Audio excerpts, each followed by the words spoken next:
They called me the Wolf. Not because I howled at the moon or had a taste for raw meat, though I'm sure half the folks in Havenwood Creek imagined that last part.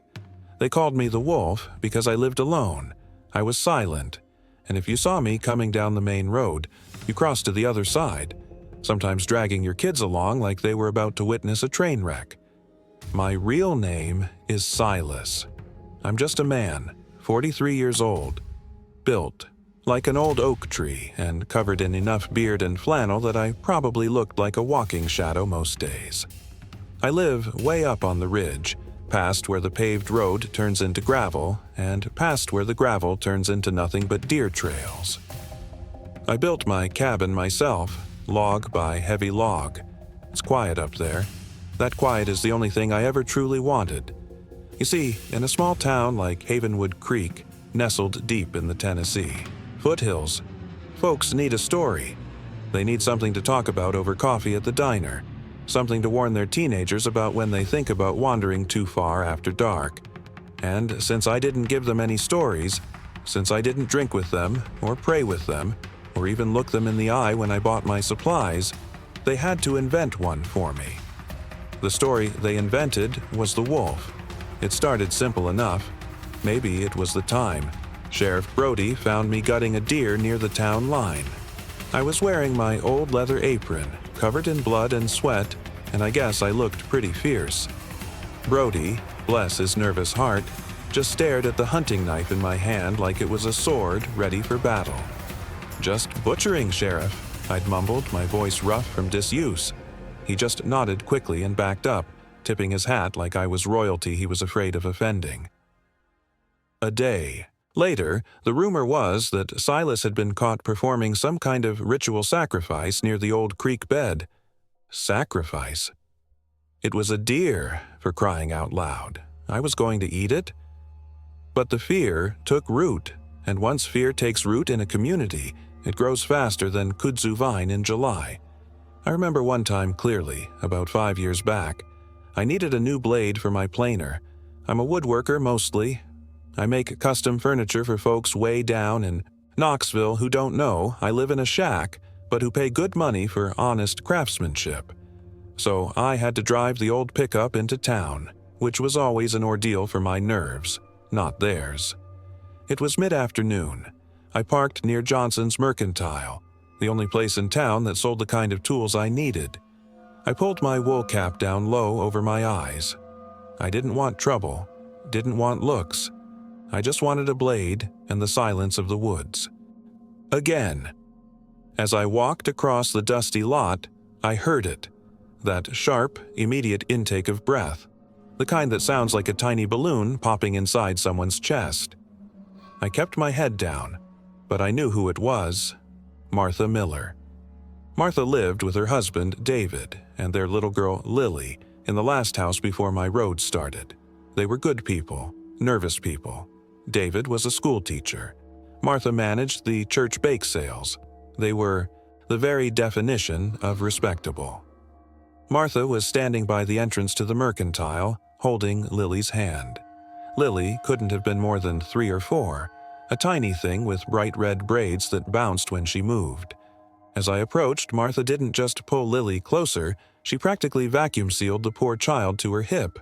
Her eyes, wide and terrified, were fixed on my boots. She acted like if she met my gaze, she'd turn to stone. Lily, being a small, curious human, didn't understand the sudden panic. She craned her neck to look at the big, looming man with the dusty truck. "Mama, look, he's got a big beard," Lily whispered, loud enough to be heard in Alaska. Martha shushed her so fiercely it made me wince. "Don't look, sweetie. Don't look at that man." I kept walking. I didn't slow down. I didn't change my pace.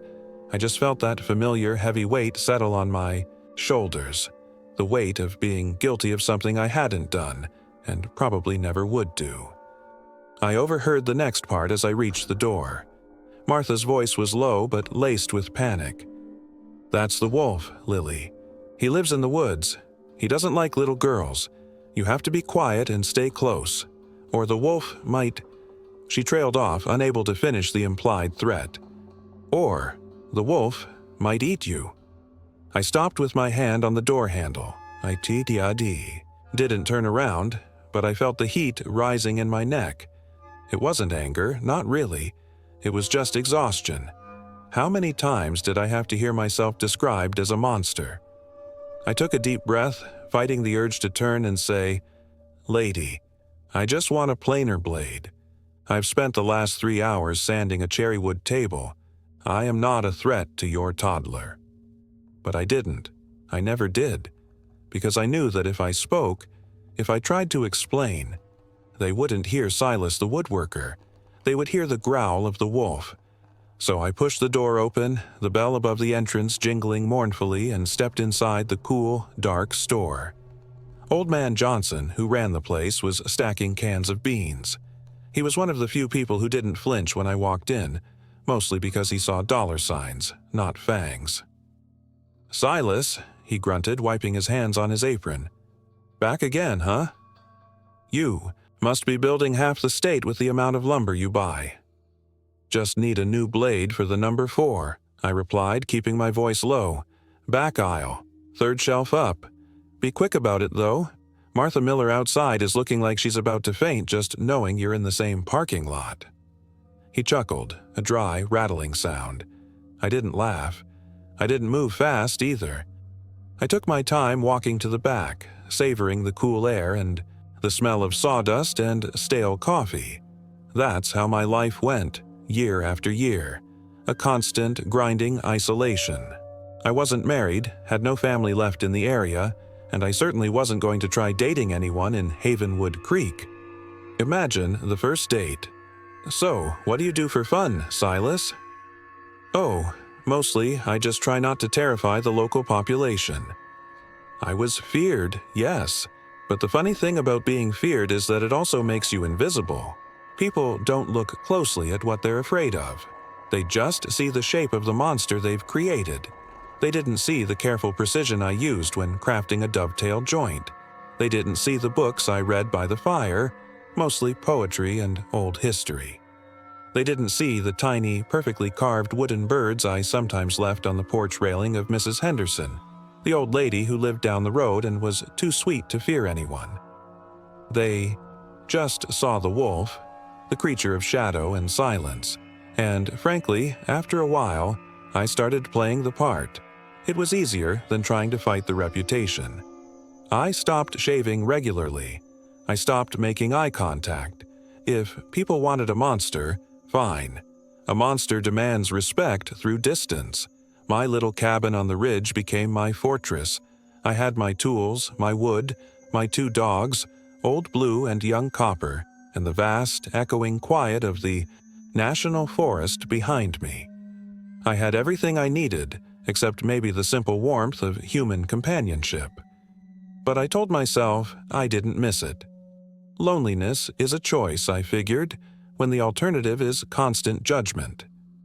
The Miller family, the ones with the little girl Lily, continued to be my closest neighbors in distance, though miles apart in reality.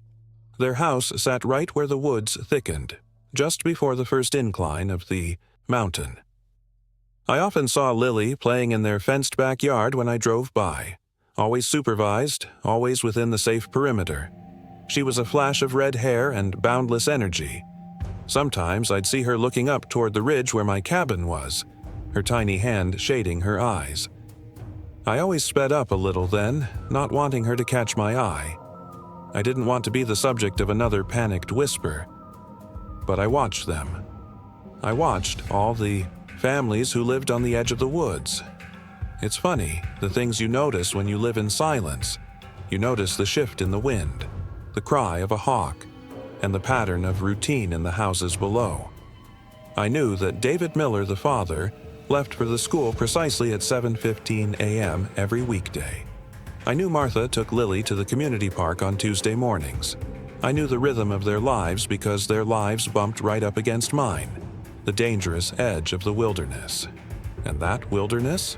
That was my territory. I knew every stream, every deer run, every patch of slippery shale and loose rock for 10 miles in any direction. I knew where the mountain lions hunted and where the black bears denned up for the winter. The woods were unforgiving, And people in Havenwood Creek treated the woods the same way they treated me, with a mix of fear and dismissive ignorance. They thought, if they kept their fences up, the danger would stay out. They were wrong. The summer that everything changed, the summer I stopped being just Silas the Wolf and became something else entirely, was a brutally hot one. The air was thick, heavy, and the dryness had turned the forest floor into tinder. Everyone was nervous about fire. I was working on a massive oak dresser, the kind that will last 300 years. I was completely absorbed, the ethereal, rhythmic scrape of the hand plane against the wood being the only sound in my world, when I heard something that didn't belong. It wasn't a forest sound. It was frantic, high-pitched, and clearly human. It was screaming. It was Martha Miller. I dropped the plane. The sound was coming from down the hill near their property, but it was raw, panicked, and utterly stripped of the usual suburban politeness. It wasn't a scream of annoyance. It was a scream of terror. My dogs, Blue and Copper, who usually slept through thunderstorms, shot up, their ears twitching toward the sound. I grabbed my heavy-duty flashlight, though it was broad daylight, and my old hunting knife, which I kept sheathed on my belt, purely out of habit. I didn't stop to think about clothes or shoes. I just ran. My cabin was a good half-mile from the Miller's property line, but running downhill on a familiar trail covered the ground fast. My heart hammered against my ribs, not from the exertion, but from the sudden intrusion of chaos into my ordered world. As I burst through the thicket onto the back edge of their yard, I saw the scene. Martha Miller was huddled near the back porch railing, weeping hysterically, clutching a limp, stuffed rabbit. David Miller, the schoolteacher, was standing frozen in the middle of the lawn, looking wildly around, pale as ash, and the fence, the supposedly safe perimeter, was breached. A section of the wire mesh had been pushed down, broken, right near the old, overgrown cedar hedge. "Martha, David, what happened?" I bellowed, my voice sounding louder and rougher than I intended. They both spun around, and when they saw me, the wolf, standing there, big and breathing hard, knife on my hip, their terror intensified tenfold. They didn't see help. They saw the second threat. "Stay back, Silas," David yelled, throwing his arms up defensively even though he was a good 20 feet away. "Don't come any closer." I ignored him, focusing on the woman, who seemed to be losing her mind. "Martha, tell me, what is wrong?" I demanded, stepping closer. She finally managed to choke out the words, pointing a shaking finger toward the broken fence in the dark woods beyond. Lily is gone. She followed the dog. She went into the woods." My blood ran cold. Lily. The little girl who wasn't supposed to look at the wolf. She was 4 years old, maybe 5, and she had wandered into the one place where fear was truly justified. The woods don't care about age or innocence. "How long?" I snapped, cutting through their rising panic. David finally found his voice, high and thin. 10 minutes, maybe 15. She just slipped out when we weren't looking. The gate was open for a second. 15 minutes. That was an eternity for a small child in that terrain. She wouldn't be walking a path. She'd be following whatever shiny thing caught her eye, tripping, maybe crying, and definitely getting turned around. I didn't waste another second arguing or reassuring them. They were useless, paralyzed by fear and guilt. I turned my back on the hysterical parents and sprinted toward the broken fence line. "Call Brody. Tell him she's near the creek bed trail," I shouted over my shoulder, already crashing through the undergrowth. As I entered the cool, shadowed depth of the forest, the usual sounds of the woods seemed to mute, replaced only by the pounding of my own feet and the frantic rhythm of my heart. This wasn't a game. This wasn't a rumor. This was real. A small child, lost in my domain. I immediately started looking for signs. A child that's small doesn't walk neatly. They stumble. They break twigs. They leave traces. Just 10 yards in, near a cluster of mountain laurel, I found the first one. a small, bright red ribbon, snagged on a thorny branch. It was one of Lily's braids. She was heading downhill toward the creek. That was the most dangerous direction. The ground there was unstable, full of steep drops and slick rocks, and that creek, even when low, could be swift. I pushed forward faster, ignoring the scrapes of branches on my arms. I wasn't running just as a man anymore. I was moving with the focused, quiet intensity of an animal on the hunt. The thing about the woods is that they don't lie. Every overturned stone, every disturbed patch of moss tells a story, and I could read that story better than anyone in Havenwood Creek. I could see where she had stepped over a fallen log, leaving a tiny scuff mark. I could see where she'd stopped for a second, maybe distracted by a butterfly near a patch of wild ferns. But the deeper I went, the more the signs started to change. They were no longer just the signs of a wandering child. About 5 minutes into the search, I stopped dead. I knelt beside a patch of soft earth shaded by a massive hickory tree. There, clearly imprinted in the dirt, was a child's shoe print, small, distinct, and fragile. Right next to it was another print. It was big, it was long, and it was clearly feline. It wasn't a house cat, it wasn't a bobcat. It was the unmistakable track of a fully grown mountain lion, and it was fresh. The chill that ran through me had nothing to do with the cool shade of the forest. It was pure, primal dread. Mountain lions don't typically attack humans, especially not near civilization, but they are opportunistic predators.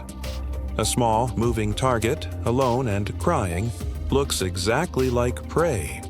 And this cat wasn't just passing through. The tracks showed that the lion had stopped, paused right next to the child's print, and then the tracks turned. They started following the same direction Lily had gone. The wolf wasn't the monster in these woods. Something far more dangerous was. I stood up, adjusting the knife on my belt. My breathing was ragged now, but my mind was utterly clear. The fear of being judged, the exhaustion of being isolated, all of it vanished. There was only the objective: find the girl before the cat did. I started running again, but this time, I wasn't just following tracks. I was hunting, and I was praying that the silence I sought in my life hadn't become the silence of a tragedy. I knew the mountain lion wouldn't be far. They are patient, they stalk, and they wait for the perfect moment. I had maybe 5 minutes left before that moment arrived, and I had to beat the predator to the prey.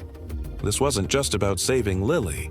This was about proving that the real beast in the woods wasn't the one they feared, but the one they never saw coming.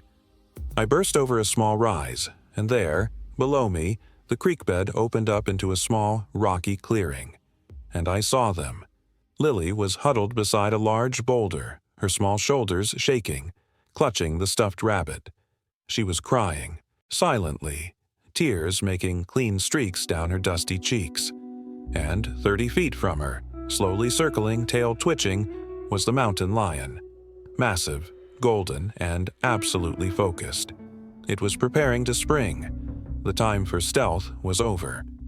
I drew a breath, the air burning my lungs, and let loose the loudest, deepest, most guttural sound I could manage. I finally gave Havenwood Creek what they always feared. I let the wolf howl. "Get away!"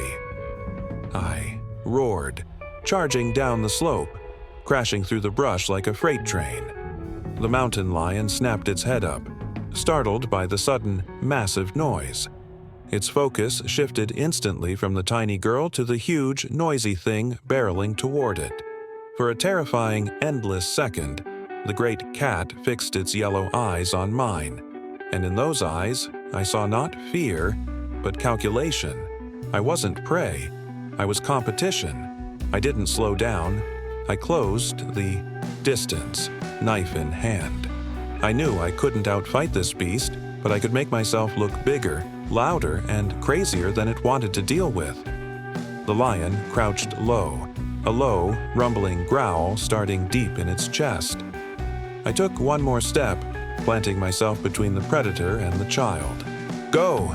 "Get out of here," I yelled at the lion, stomping my foot hard on the ground. The cat hesitated, its muscles bunching. It was a standoff, and I knew that in a second, one of us was going to make a move that would decide who lived and who died. I could feel the tension humming in the air, thick and dangerous. But then, out of the corner of my eye, I saw Lily. The child, still crying, looked up at the huge, scary man who had just appeared out of the trees. The man her mother called the wolf. And I knew I had to end this, right now, before her fear of me caused her to move and trigger the cat. I didn't look at her. I kept my eyes locked on the mountain lion. I had to bluff. I had to be the bigger monster. I took the knife, the blade shining in the sliver of sunlight, and I slashed it hard against a nearby sapling, sending a shower of wood chips flying. The noise was sharp and aggressive. That was the turning point. The cat, seeing the sudden violent display and hearing the deafening shouts, decided the risk wasn't worth the reward. It let out a frustrated snarl, wheeled around and vanished into the thicket, disappearing as quickly as smoke. The silence that followed was immense. I stood there, panting, my knuckles white on the handle of the knife, listening until the last sound of the predator's retreat faded away. It was gone.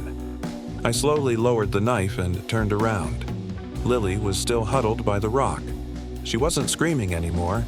She was just staring at me. The huge, sweaty, roaring man with the big beard and the knife. The wolf. I took a cautious step toward her, trying to soften my voice, which felt like sandpaper. "Hey, kiddo," I whispered. "Are you okay?" She didn't answer. She just stared at me, her eyes wide pools of blue. I knew exactly what she was seeing, the monster her mother warned her about. I knelt down slowly, keeping my hands visible, putting the knife back in its sheath. "It's okay," I said, trying for a gentle smile. It probably looked like a grimace. "The bad kitty is gone now." She finally spoke, her voice barely a squeak. Are you the wolf?" she asked. I looked at the terror in her eyes, and for the first time in years, the name truly hurt. It was a branding, a scar. "Yeah," I admitted softly. "They call me that." She hesitated, looking from my face to the deep woods where the mountain lion had just been. Then she did, something that completely broke the narrative of my life, something that shattered the myth of the monster I had become. She didn't run. She didn't scream. She slowly held out the stuffed rabbit to me. "He's scared," she whispered. "Can you carry him?" I looked at the little girl who had just faced down a mountain lion and who now trusted the wolf to hold her toy. I took the rabbit. It was limp and slightly damp with her tears. "Yeah, kid," I said, feeling a strange tightness in my throat. "I can carry him." I picked her up gently. She was lighter than I expected, and she smelled faintly of dirt and sunshine. She automatically tucked her head against my shoulder, her fear of the cat outweighing her fear of the man. I started the long walk back toward the miller's yard, carrying the child and the legend. I knew that when I emerged from those woods, everything would be different. I was still the wolf, but now I was the wolf who carried the lamb. And Havenwood Creek was about to see a whole new kind of fear, the fear of being wrong. The walk back was slow, not because of the weight of the child. She was nothing, but because I was trying to adjust to the weight of the realization that my life, the quiet fortress I had built, was about to be obliterated. Lily was asleep, or maybe just exhausted, tucked firmly against my chest. Her breath was steady now, smelling faintly of sweat and wild mint. I could feel the small rhythmic pump of her heart against my ribs, a tiny, fragile life that I had pulled back from the edge. The stuffed rabbit was still clutched in my hand, its plastic eyes staring blankly at the sky. As I approached the broken fence line, I could already hear the rising panic. David and Martha hadn't called the sheriff yet. They were too busy shouting each other's names and weeping near the back porch. Then they saw me. I stepped out of the shadow of the cedars and into the harsh, late-afternoon sun of their backyard. I must have looked like something dragged up from the bottom of a well, sweaty, covered in pine needles and dirt, my beard matted, and my hunting knife still sheathed, but clearly visible on my hip, and cradled in my arms, their missing daughter. Silence hit them first, a physical punch that knocked the air out of their frantic movements. Martha stopped mid-sob. David stopped pacing. They just stared, their faces a horrifying mix of relief and renewed terror. It was like they were watching a movie where the monster brings the princess home, but they still fully expected the monster to eat her on the front lawn. I walked straight across the grass, which felt soft and manicured compared to the rough earth I had just left. "She's fine," I said, my voice still rough from the primal yell I'd given the mountain lion. "She's just tired." Martha took one stumbling step forward, her hands outstretched, then hesitated, looking at my face. David grabbed her elbow, pulling her back slightly, his eyes still locked on my knife sheath. I didn't wait for them to decide if I was a savior or a kidnapper. I held Lily out gently. "Take her," I instructed. Martha, overcoming her, fear through pure maternal instinct, practically snatched the girl. She buried her face in Lily's hair, sobbing silent, deep relief this time. David, meanwhile, stood rigid. He was trying to formulate a sentence, something that covered gratitude, apology, and fear all at once, and failing miserably. "The tracks were fresh," I continued, ignoring their drama and focusing on the facts. Full-grown male cat. He was stalking her near the creek bed. "I scared him off," David finally managed to sound. A cat? A mountain lion?" "Yes," I confirmed, nodding toward the woods. "The woods are not a playground, David. You need to fix that fence immediately, and you need to watch her. That animal won't forget this territory." I realized I still had the stuffed rabbit. I held it out to Martha. She took it automatically, her eyes never leaving my face. The fear was still there, but it was muddied, now diluted by the overwhelming, undeniable fact that I had saved her child. "Silas," David began, his voice shaking. I don't know what to say. We thought..." He couldn't finish the thought. "We thought the wolf was the one we had to worry about." "Don't say anything," I cut him off. I didn't want thanks, and I certainly didn't want apologies. I just wanted my quiet back. But just as I turned to leave, the silence shattered again. A siren. A loud, wailing, small-town siren echoing off the ridge. They had finally called Sheriff Brody. A minute later, Brody's old cruiser skidded to a stop on the gravel drive, followed quickly by two other cars, one unmarked, one belonging to the town's only ambulance. Though why they brought the ambulance for a lost kid, I'll never know. Maybe they thought the wolf had maimed her. Brody burst out of his car, his face flushed and his hat crooked. He was a big man, but he always moved like he was anticipating a surprise party. "Martha, David, where is she? Is she hurt?" Brody barked, rushing toward them. Then he stopped dead, seeing the scene. Martha clutching Lily, David looking pale and stunned, and me, the last person he ever wanted to see on a crime scene, standing right in the middle of their yard, looking like I'd just wrestled a bear. Brody's eyes went immediately to my hip, where the knife was sheathed. His hand instinctively went to the pistol on his own belt. "Silas, what in the blue hell is going on here?" he demanded. I sighed. This was exactly what I didn't want. The noise, the interrogation, the spectacle. "I found her, Sheriff," I stated flatly. "She wandered into the woods. A mountain lion was stalking her. I scared it off." Brody looked from me to the Millers as if expecting them to contradict the obvious monster. "Is that true, Martha?" Brody asked, his voice skeptical. Martha, still holding Lily tight, looked at Brody, then back at me. Her loyalty to the town's narrative was fighting a desperate battle with the reality of the past 15 minutes. "Yes, Sheriff," she whispered, her voice thick. He came out of the woods. He saved her." Brody blinked. He looked genuinely confused, like someone had just told him the Pope was selling hot dogs at the 4th of July picnic. Saved her? From what? You said she was lost. From the cat, Brody, I interjected impatiently. I told you, mountain lion. Check the tracks by the creek. If you wait too long, the evidence will be gone. Brody didn't move. He was trying to process the idea that Silas, the hermit who wouldn't even make eye contact at Johnson's Mercantile, had just performed a heroic rescue involving a wild predator. And you just happened to be right there, Brody asked, his suspicion flaring back up.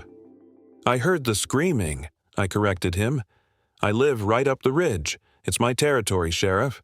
I know when something is wrong. David stepped forward, finally finding his courage. He's telling the truth, Sheriff. We were yelling her name. Silas came running down the hill. He went right in after her.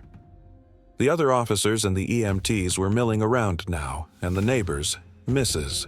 Henderson, the Petersons, even old Mr. Johnson from the Mercantile, were starting to gather near the driveway drawn by the sirens. The sight of me, standing in the miller's yard, surrounded by emergency vehicles, was already generating enough gossip to fuel Havenwood Creek for a year. I felt the heat of a dozen pairs of eyes on me, eyes that usually darted away quickly. Now they were fixed, trying to reconcile the image of the dangerous, solitary wolf with the man who had just saved Lily Miller. Brody, realizing he had an audience and a potential media event, straightened his hat. All right, Silas, we'll check the tracks, but I need you to stay put for a few minutes. I need a full report. No, I said simply. Everyone looked at me. No? Brody repeated, bewildered. I told you what happened. I'm going home, I stated, already walking toward the gate. I felt grimy, exposed, and exhausted by the sudden, intense human interaction. My adrenaline was crashing, leaving me shaky. Now, hold on, Silas. You can't just walk away from this. This is a serious incident, Brody protested, starting to follow me. I stopped at the edge of the property, where the paved drive met the gravel road leading up to my ridge. I turned back, meeting Brody's gaze squarely, something I hadn't done in years. I just saved a child's life, Brody, said, keeping my voice low and level. I gave you the facts. I stopped a predator from doing what predators do. I'm not a suspect. I'm not interested in filling out paperwork. I want to go home and clean the blood off my clothes before it stains. I hadn't realized I had blood on me. It must have been from the brush, or maybe a scrape from the sprint. But the word blood hung in the air like a thunderclap. Brody flinched. I didn't wait for his response this time. I walked away, leaving the chaos of sirens, crying parents, confused law enforcement, and gaping neighbors behind me. I didn't look back until I reached the bend in the road, where the pavement turned to rough gravel. When I glanced over my shoulder, the miller's yard was a hive of flashing blue lights. But I noticed something else. The neighbors weren't talking to the police. They were staring up the road, watching me retreat, their whispers already starting to fly on the dry summer air. I was no longer invisible. That much was certain. The walk back up the ridge was the longest I'd ever taken. My cabin was my sanctuary. But now, the quiet inside felt heavy, like a suit of armor I was tired of wearing. My dogs, Blue and Copper, met me at the porch, sniffing my hands anxiously. They could smell the mountain lion, the adrenaline, and the fear I had carried. They were trained to hunt, and they knew I had just faced something big. I went inside, stripped off my sweat-soaked flannel and jeans, and stood under a cold shower until the water ran clear. The adrenaline faded, replaced by that deep, bone-weary exhaustion that comes after a near-death confrontation. I sat on my porch, wrapped in a blanket, drinking a cup of stale coffee. The sun was setting, painting the western sky in bruised purples and oranges. I kept replaying the moment Lily held out the stuffed rabbit. He's scared. Can you carry him? She saw past the beard, past the knife, past the fear drilled into her by her mother. She saw the safe hands, She saw the protector. It was a small act, but it was the most human connection I'd had in a decade, and it was going to cost me everything. I knew the story was already changing. The wolf had done something that didn't fit the narrative, and when a small town's narrative breaks, they don't throw it out. They frantically try to patch it up with new, often equally strange material.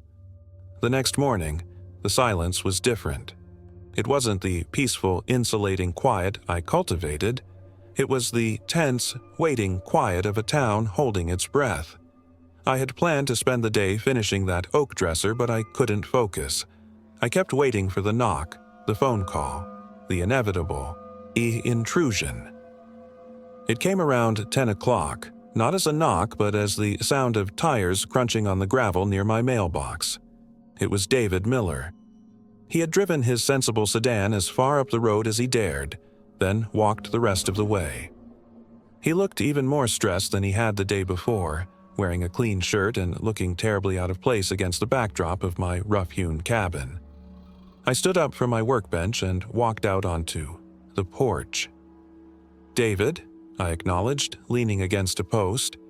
He stopped 10 feet away, keeping a safe distance, but his body language was different. There was still fear, yes, but now it was mixed with a deep, humiliating gratitude. "Silas, thank you.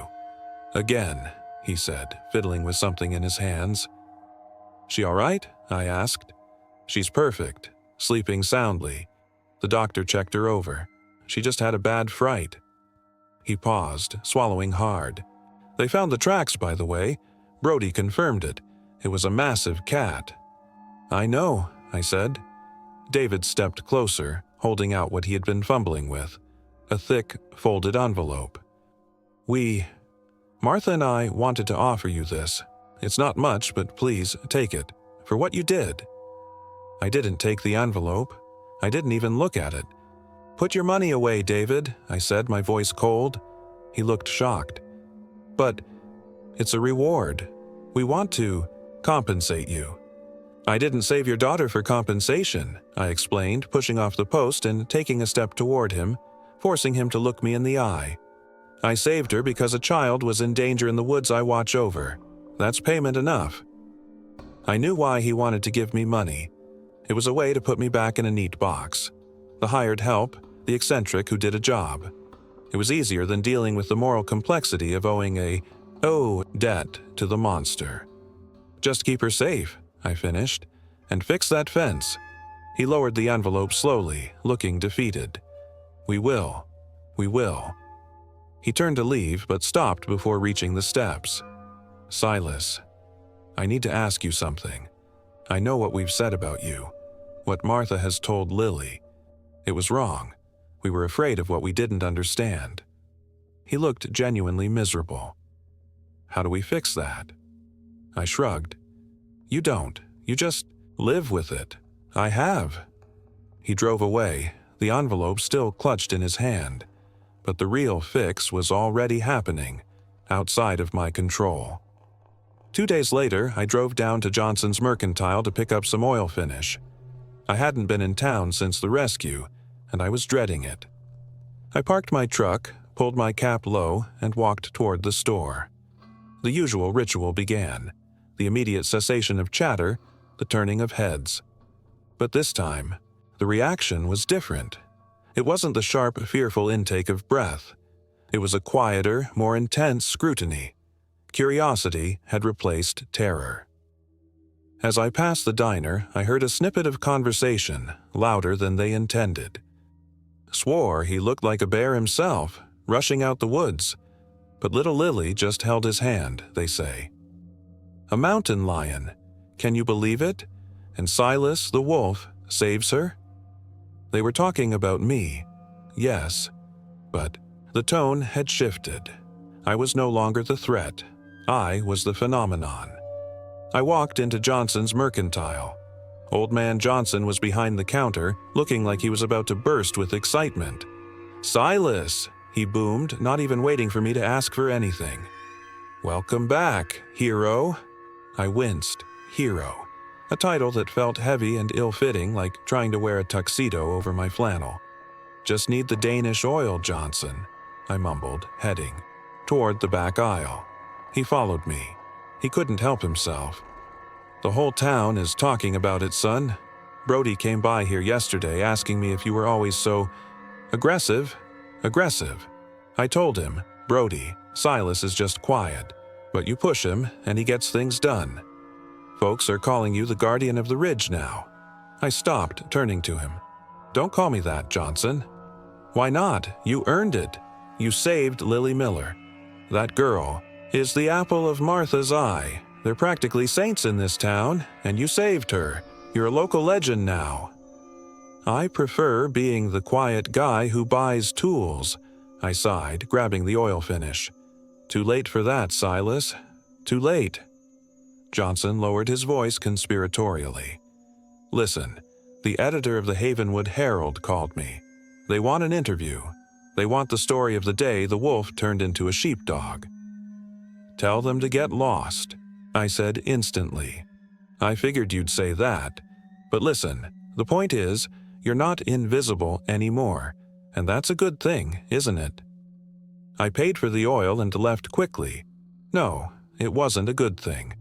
Isolation, even when painful, was predictable. Attention was chaos.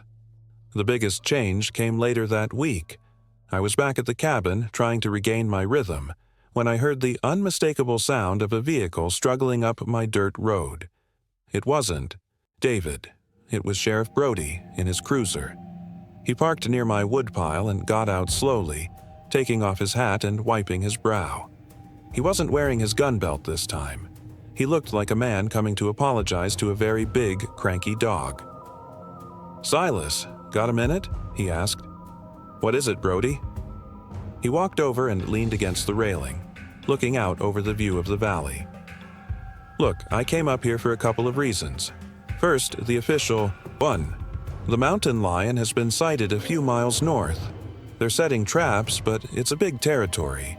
We appreciate the warning, and we confirmed your story. You saved the girl. He paused, clearly struggling with the second reason. And the unofficial reason, he continued, putting his hat back on. I owe you an apology. We treated you bad, Silas. We let the rumors get ahead of the facts. We painted you as something you weren't. I looked at him, surprised by the honesty. You didn't paint me, Brody, I corrected him. I gave you the paint and the brush. It was easier than trying to explain myself. He nodded slowly. Maybe so. But we were wrong to fear you. And that fear almost cost Lily Miller her life, because if we hadn't been so busy being afraid of you, we might have realized the real danger was a cat in the woods, not a man in a cabin. He pushed off the railing. So, here's the deal.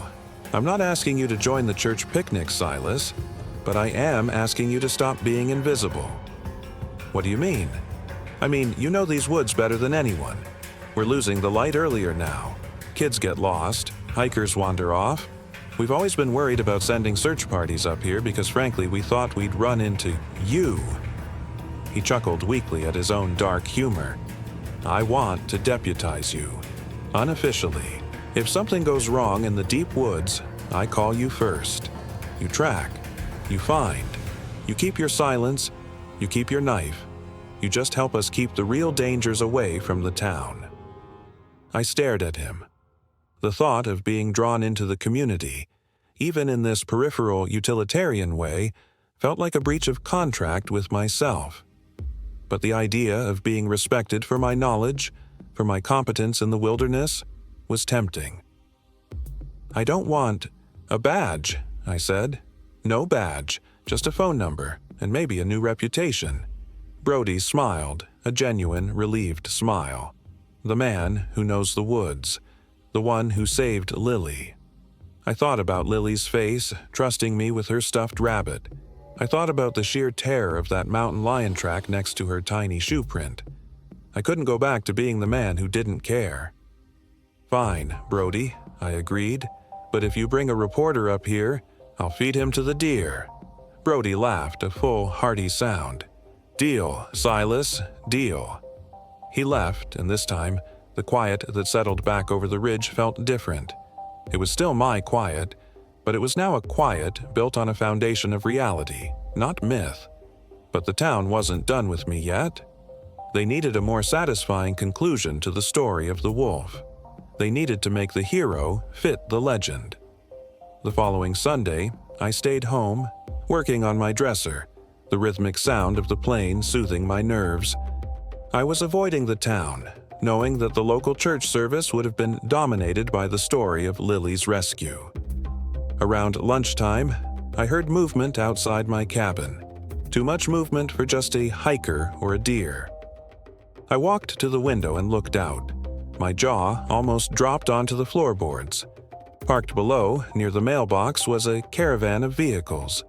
David Miller's sedan, Martha Miller's minivan, Sheriff Brody's personal pickup, and about 5 or 6 other cars belonging to people I recognized from the mercantile and the diner. And they were all walking up the path toward my cabin. I briefly considered locking the door and pretending I wasn't home, but that would just confirm their worst fears. I stepped onto the porch. They stopped at the edge of my clearing, a nervous congregation. Martha was holding Lily's hand. Lily was wearing a bright blue dress and she waved shyly when she saw me. David stepped forward holding a large covered casserole dish. "Silas," he called out, trying to sound confident, "we came to see you." "I see that, David," I replied, my arms crossed. "What is this? A search party? Did someone else get lost?" Martha took a deep breath. She looked terrified but determined. "No, Silas," she said, stepping forward, drawing everyone's attention. "We came to say thank you, properly." She held out a small wrapped package. "This is Lily's favorite stuffed rabbit, the one you carried. We washed him. And this," she gestured to the crowd, "is the church welcoming committee. We brought food. We wanted to celebrate Lily and thank the man who brought her home." I looked at the group of people, the people who had spent years crossing the street to avoid me. They looked uncomfortable, but they were here. They had climbed the ridge, breached my isolation, and they were offering me a casserole. I looked down at Lily, who released her mother's hand and took a few tentative steps toward me. "Mr. Wolf," she chirped, "Mama made you chicken pot pie." I had to smile despite myself. The wolf, the chicken pot pie. It was absurd. I realized then that they weren't trying to make me a hero. They were trying to make me human. They needed to see Silas the man, not Silas the myth, so they could sleep at night knowing they hadn't been wrong about the real dangers lurking in the world. "Well," I said, looking at Martha, "I guess I'm pretty hungry." I walked down the steps and accepted the pot pie from David. The dish was warm, and the simple weight of it felt strange in my hands after years of holding only tools and rough wood. They didn't come inside. They stood outside my cabin for about 20 minutes, talking in awkward, polite bursts. David tried to talk about woodworking. Martha asked if I needed help stocking my pantry. I deflected everything gently. The only person who seemed entirely at ease was Lily. She wandered over to my wood pile, examining the different types of lumber, and then she walked over to my 2 dogs, Blue and Copper, who sniffed her curiously. "They're big dogs," Lily observed, looking up at me. "They're good dogs," I agreed. "Are they the wolf's friends?" "They're my only friends, kiddo," I admitted. She nodded seriously, accepting this fact completely. As they finally packed up to leave, the sun was high. Martha paused on the path. "We'll see you soon, Silas," she said, not with fear, but with an awkward hopefulness. "Maybe," I replied. I watched them drive away, the silence returning gradually, but it was a different silence. It was a silence marked by the smell of chicken pot pie and the ghost of a small girl's touch. I ate the pot pie on my porch, enjoying the simple, rich flavor. It was the best thing I'd tasted in years. I wasn't the wolf anymore, not entirely. But I wasn't Silas the hero either. I was something in between. Silas the known quantity. The one who lived on the edge, the one who kept the woods honest. I knew the biggest challenge wasn't saving Lily. The biggest challenge was figuring out how to be alone when everyone knew exactly where I was. And I had a feeling that Havenwood Creek, having finally breached the fortress walls, wasn't going to let me retreat so easily. My quiet life was over. The story of the wolf had just begun its second, much more complicated chapter. That chicken pot pie, for crying out loud. It tasted like comfort, something I hadn't realized I missed until I was sitting there scraping the edges of the casserole dish with a spoon, watching the sun dip behind the oaks. The pie was gone, but the silence didn't settle back in the same way. It was a porous quiet now, full of holes where I expected noise to burst through. I kept listening for the crunch of tires on the gravel, the shout of a neighbor, the jingle of Brody's phone call. I felt like a deer that had been tranquilized, awake, but still dizzy and exposed.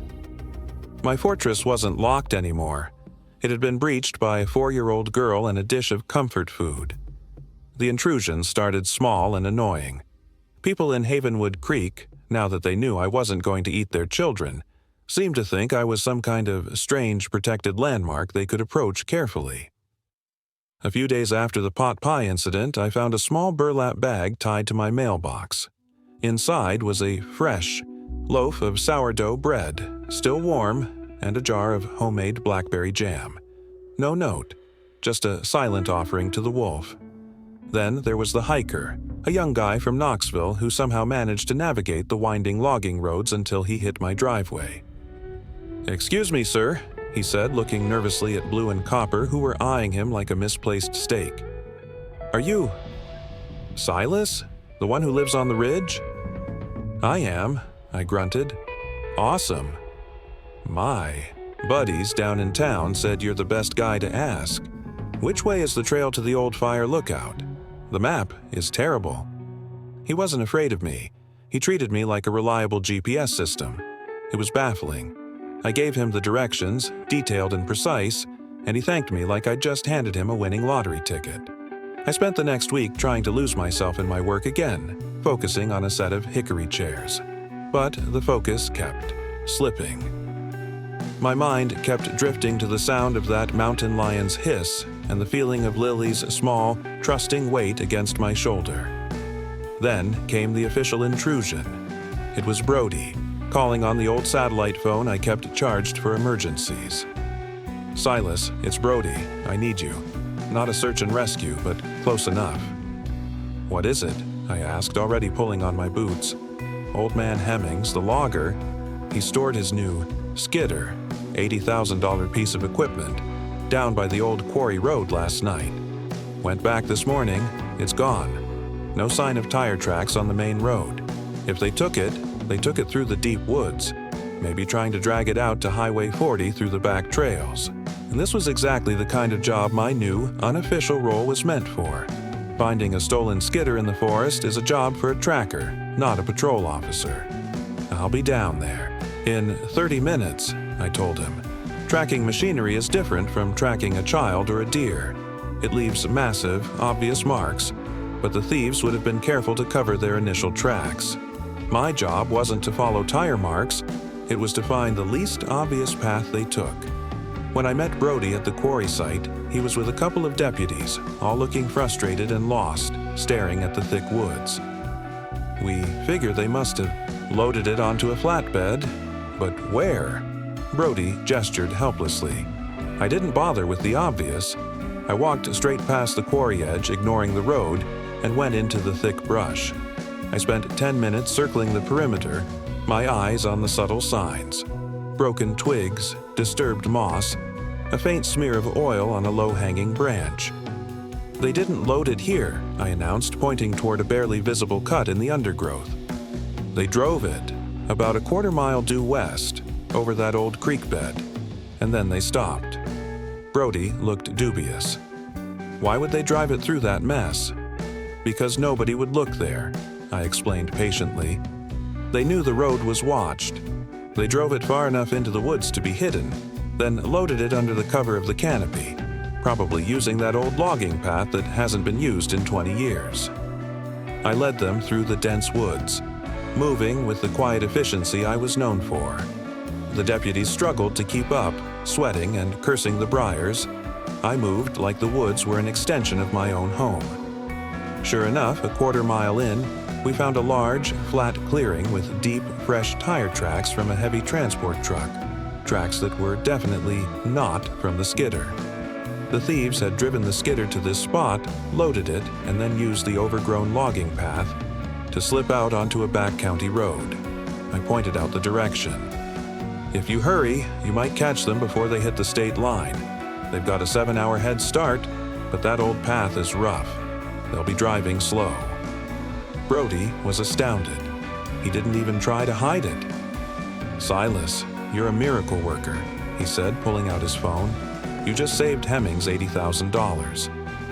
"I just read the woods, Brody," I corrected him. "Now go. Catch your thieves. I'm going back to my chairs." The success of the skidder recovery cemented my new status. Not just a rescuer, but an asset. The fear was officially replaced by respect, which was still a heavy burden, but a more manageable one. But the social pressure didn't stop. The town, having decided I was a hero, needed to feel good about their hero. And nobody felt more pressure than Martha Miller. She started showing up near the foot of my road almost weekly. She never came up to the cabin. She respected that boundary, but she'd park her minivan and wait for me to drive down for supplies. One Tuesday, I saw her parked near the mailboxes as I drove past. I stopped the truck, sighing. She rushed over holding a large, brightly wrapped gift box. "Silas, I was hoping I'd catch you," she chirped, overly bright. Her fear was gone, replaced by frantic, nervous friendliness. "Martha, what's this?" "It's a thank you, a real one. David and I talked. We wanted to get you something practical, something you could use in the cabin." She thrust the box at me. I took it reluctantly. It felt light and soft. "Martha, I told David I don't need anything." "Nonsense. Everyone needs something. Just open it." I pulled off the ribbon and lifted the lid. Inside, folded neatly, was a brand new, expensive-looking, incredibly soft, bright red cashmere sweater. I stared at the sweater. It was the color of Lily's braids. It was the color of a fire truck. It was the most inappropriate garment imaginable for a man who spent his days covered in sawdust, sweat, and occasionally deer blood. "Martha," I said, trying to keep the exasperation out of my voice.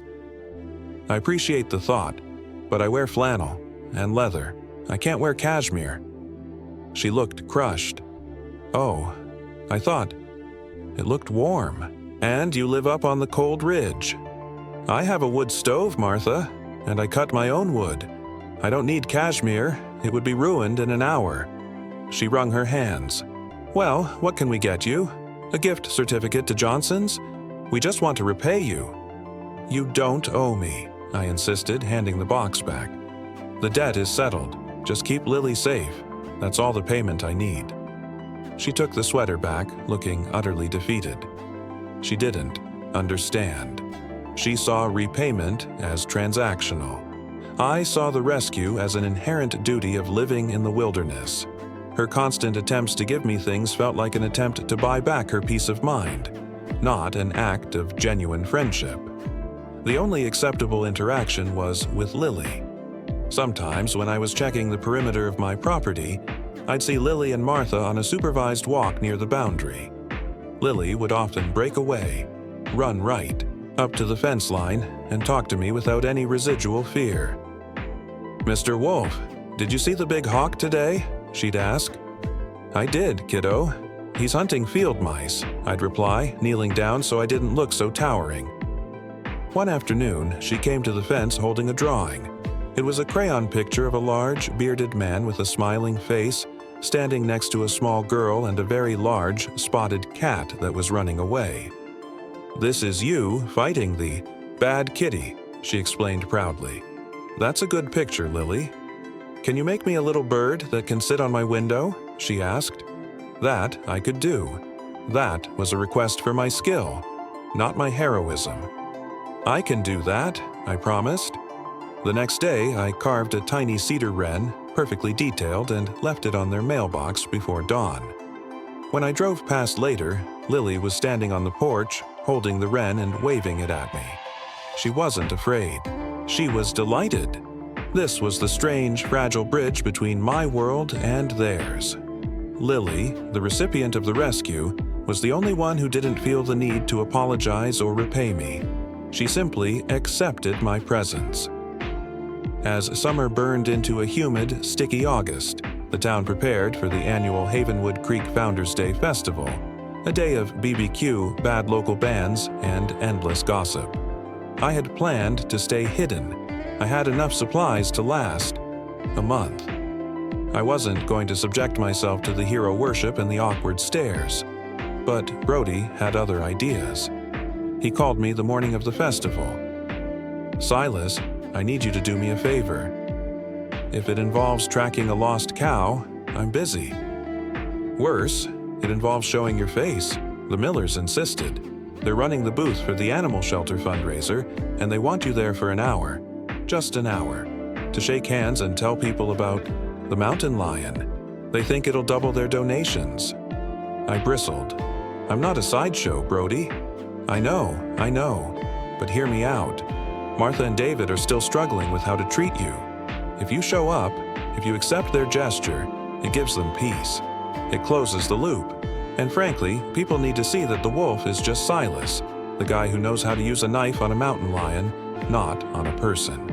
He was right.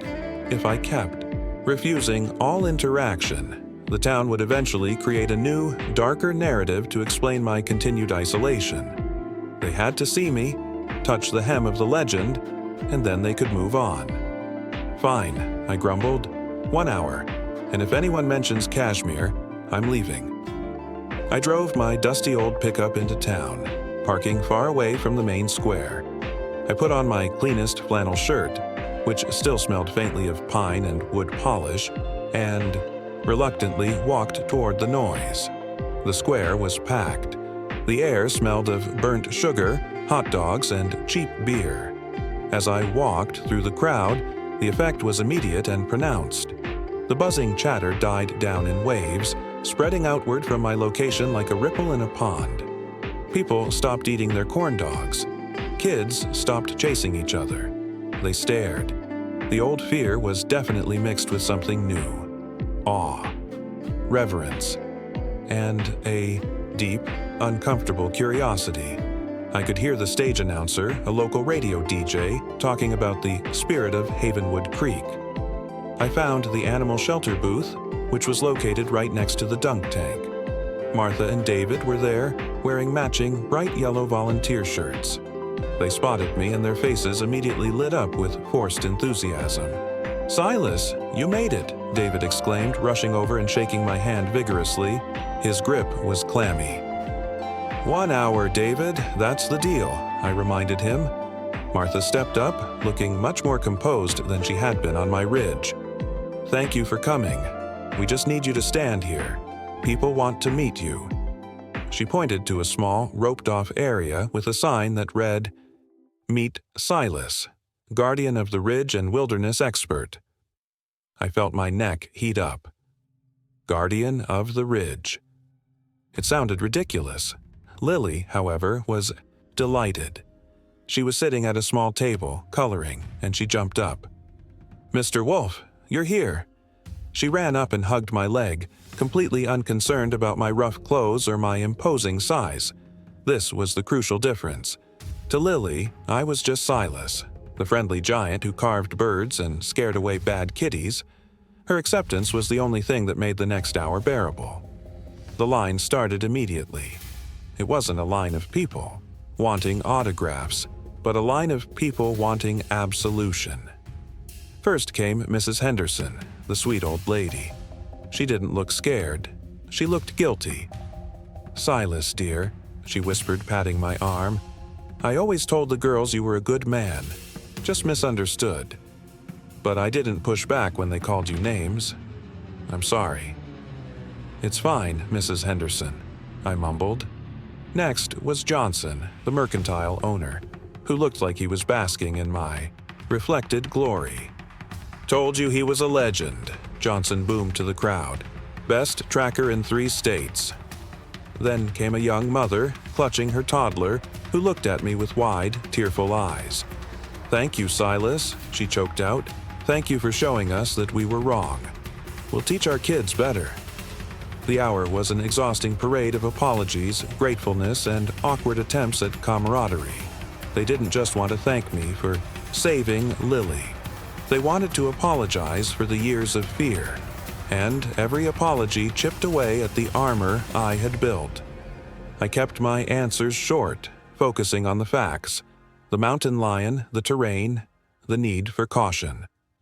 I deflected the emotional outpouring with practical advice about wilderness safety. Lily stayed near me the whole time, occasionally offering me a bite of her cotton candy, which I politely refused. Just as my hour was winding down and I was making my escape plan, Brody showed up, looking official in his clean uniform. "Silas, hang on a minute," he said, stepping up to the microphone the DJ had been using. I tried to back away, but David and Martha gently blocked my retreat. "Folks," Brody announced, his voice booming over the speakers, "we have Silas here, the man who showed us the true meaning of community protection. And I wanted to make one thing clear to Havenwood Creek." He walked over to me, and to my horror, he pulled a small, official-looking document from his pocket. "As sheriff of this county, I am officially recognizing Silas as our local wilderness consultant.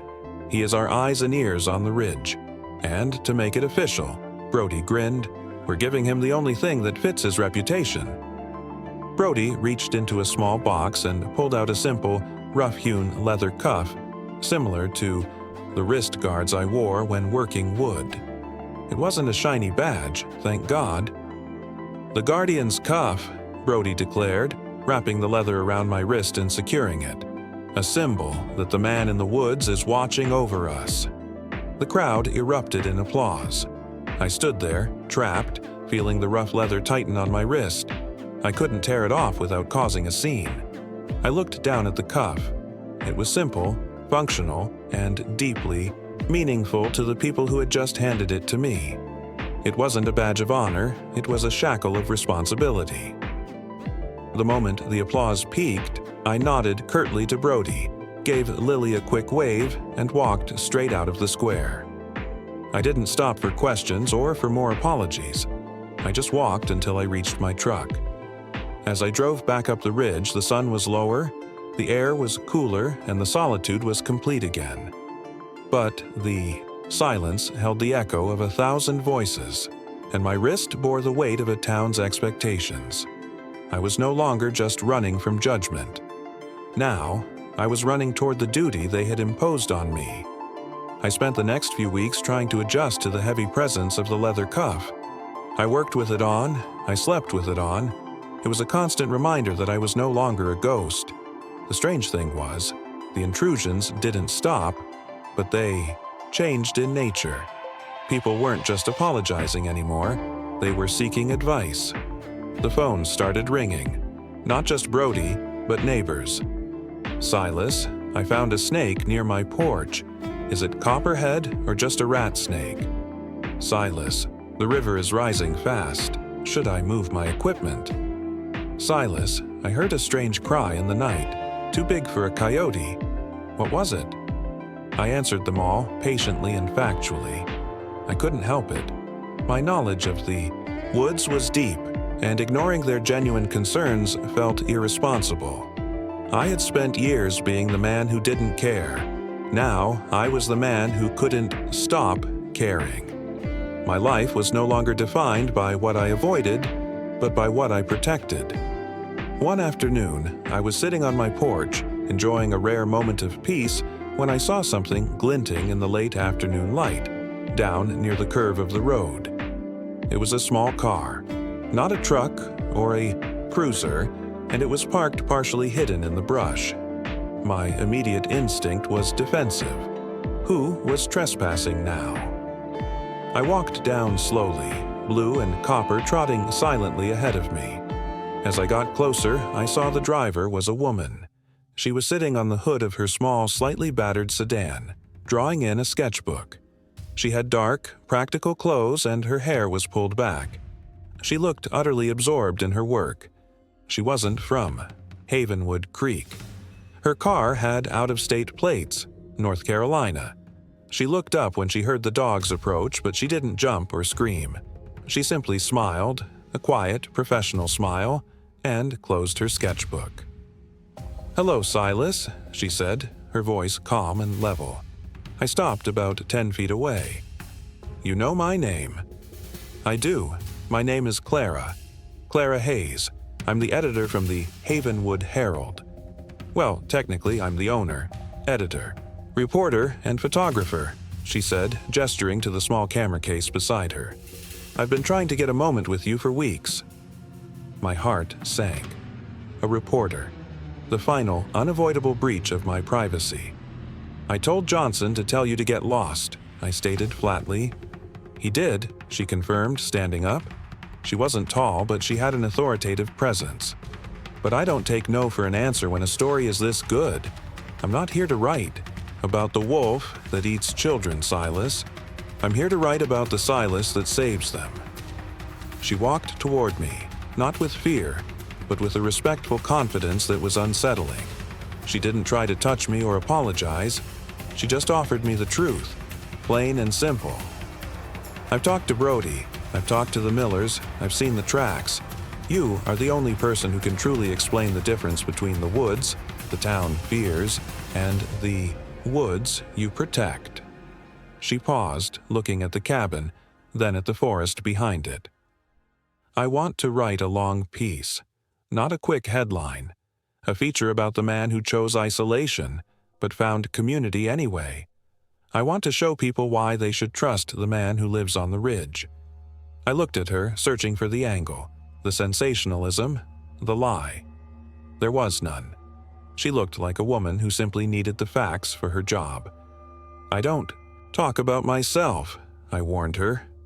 "I know," Clara replied, picking up her notebook, "but I'm a very good listener. And the town needs this story, Silas. They need to understand that their guardian is real." I sighed, running a hand over my beard. I knew I couldn't fight her. If I refused, she would write the story anyway, filling in the gaps with speculation. If I cooperated, I might be able to control the narrative, just a little. I looked down, at the leather cuff on my wrist. The new reality. "Fine, Clara," I conceded, "but you stay right here, and you only get 30 minutes. She smiled, a genuine, warm smile this time, and flipped open her notebook. 30 minutes is all I need to start, Silas. Tell me about the first time you chose the woods over the town. Tell me about the quiet." And so, the wolf, the silent man of the mountains, finally began to speak. He didn't speak to a town, or a sheriff, or a nervous mother. He spoke to a journalist who was ready to turn his unwilling heroism into a permanent record. The story was no longer mine to keep quiet.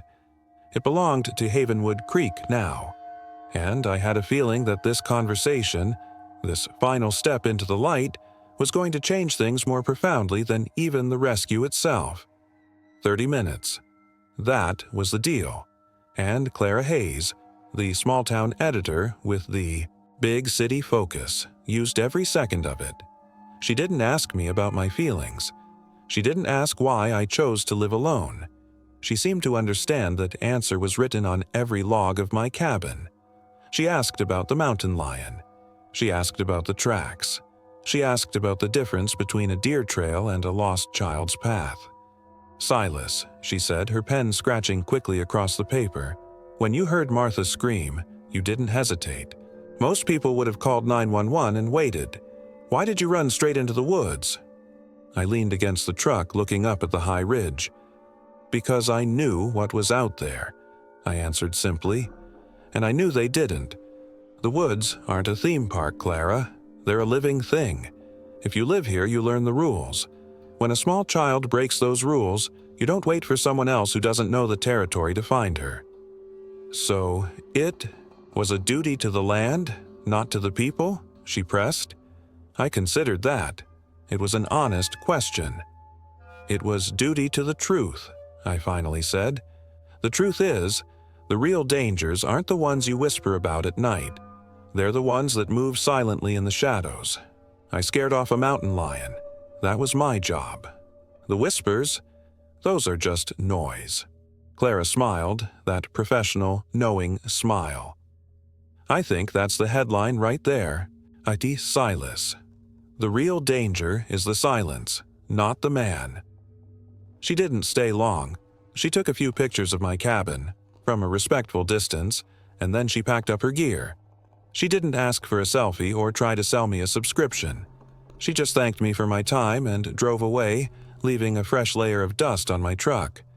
I went back to work, but the rhythm was broken. I knew what was coming. A story, printed in black and white, that would make my life public property. A week later, the Havenwood Herald hit the stands. Brody, being the efficient New Wilderness liaison, drove a copy up to me himself. He tossed it onto my porch table. The headline wasn't about the mountain lion. It wasn't about Lily. It was about me. It read, "The Quiet Protector. How Silas, the man on the ridge, defines Havenwood Creek's true wilderness." I picked up the paper, already bracing myself. The article was long. Clara had done her homework. She described the precision of my woodworking, the quiet routine of my life, and the fact that I spent years choosing solitude, not exile. She quoted David Miller talking about the sheer, overwhelming relief of seeing me emerge from the woods. She quoted Martha, who admitted, shamefacedly, that she had used me as a bogeyman for years. But the most important quote, the one that broke through the myth completely, was from Lily herself. Clara had talked to her too. The article ended with Lily's simple, unassailable logic. "Mr. Wolf isn't scary. He just knows how to make the bad things run away." I reread the article twice. It wasn't sensational. It was respectful. It defined me as a competent, necessary part of the community, even if I lived miles away from the center of it. She hadn't written about a monster or a hero. She had written about a man who knew his job. The publication of that article was the final earthquake in my isolated world. The story was told, defined, and accepted. There was nothing left to fear and nothing left to invent. The change in Havenwood Creek was palpable. They didn't stop talking about me, but they stopped whispering. When I drove into town, people waved. They didn't cross the street, they might wave, and then they would leave me alone. It was a new, respectful distance. They had finally learned that my quiet was not an invitation for scrutiny, but a requirement for my work. My new role as the unofficial wilderness consultant became a permanent fixture. Brody called me often, not just for tracking stolen machinery, but for genuine safety concerns. I advised the town council on where to place new trail signs to keep hikers out of bear territory. I even helped organize a small volunteer group to go out and check all the fences on the outskirts of town, including the Millers, which David had triple reinforced with heavy-duty chain link. My life was undeniably fuller, noisier, and more complicated, but it was also cleaner. The weight of the judgment was gone, replaced by the lighter burden of responsibility. The true test of the new reality came a few months later, right as the Tennessee foothills were turning blazing red and gold for the fall. I was finishing the hickory chairs, the ones I had started before Lily went missing. They were solid, honest pieces, built to last. I needed to deliver them to the shipping company down in Knoxville. As I drove down the ridge, I saw the familiar minivan parked at the bottom of the road. Martha was there, but she wasn't alone. Lily was with her, wearing a little denim jacket. I stopped the truck. Martha didn't rush over this time. She waited patiently.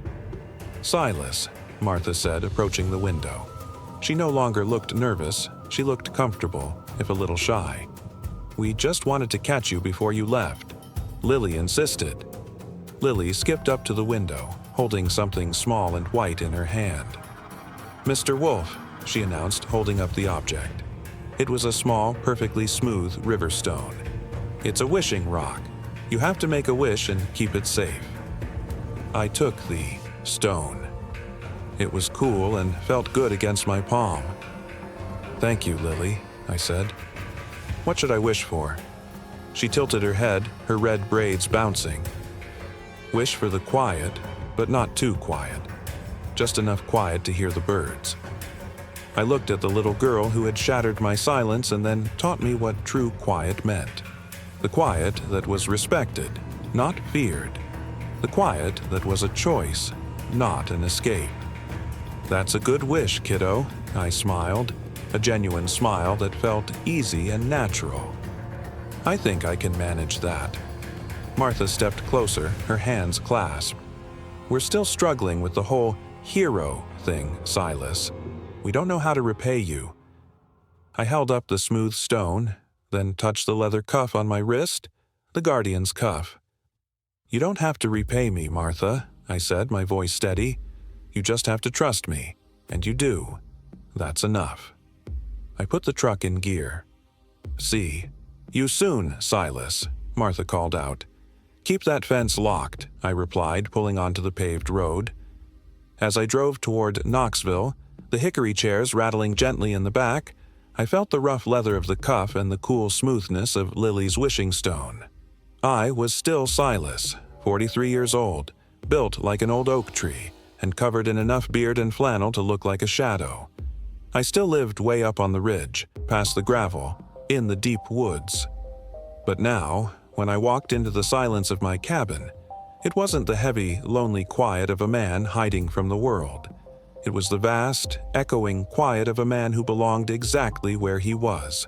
A man who had finally found his true place, right on the dangerous, necessary edge between the wild and the safe. The wolf was finally home, and he was listening for the sound of the birds.